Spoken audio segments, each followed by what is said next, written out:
Enfin, you! Yamaika Balie!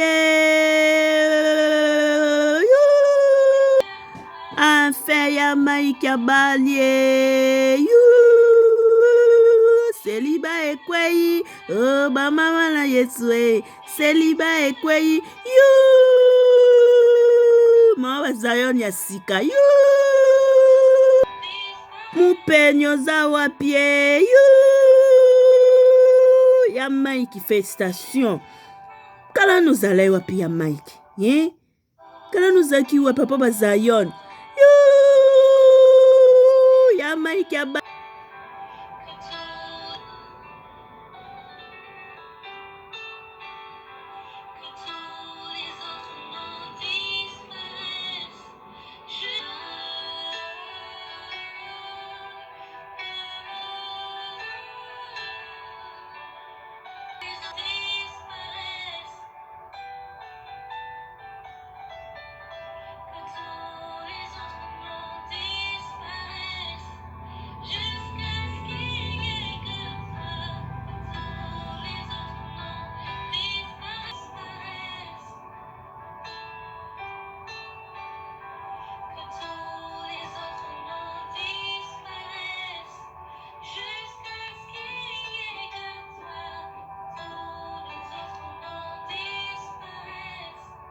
Voilà bandeko, mariage civil ya papa na biso pasteur Mike Kalambai.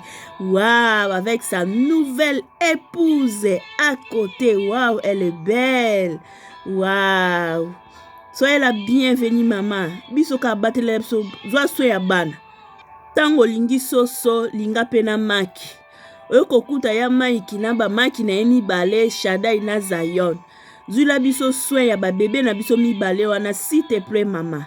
S'il te plaît maman nanga. Ya Mike ya balio. Celiba ekweye.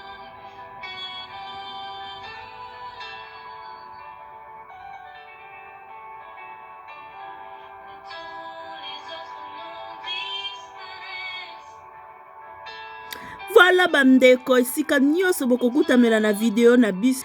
Bisika nyonso bokokuta mela na video na biso. Bo hésiter te ya ko s'abonner. Bo s'abonner massivement na Miss Elongation. Ba félicitations na pasteur Mike Kalambai. Vraiment papa faki obala kaka po ba kilibi eleka ki pe belé. Franchement ya Mike faki obala kaka po ba kilibi eleka ki pe ebele.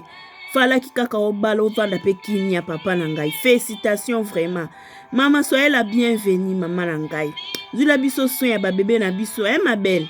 To yambi yo lokwa to yambaki semeki national sami. Yambi yo maboko na makolo, notre semeki. To yambi yo makolo mi bale, maboko mi bale. Batele biso ba bébé na biso, batele biso ya Mike. Azala à l'aise. zala une sage femme qui bâtit sa maison. Pardon. Koya ko baby c'est la biso to lingi su bakili bina pasteur Mike na biso te to bo. Sinon biso bana ya comme église donc te zalani. Toroya pamba. Toroya. Voilà bande. Bo s'abonner massivement na Miss Elongation, bo aimer vidéo, bo partager, bo commenter, bo tchiki la biso ba opinion, hein, ça biso ka bien, ça la musala ekola. Voilà, na lingi bino mingi bandeko. Libala ya Mike yangoyo. Oh abala.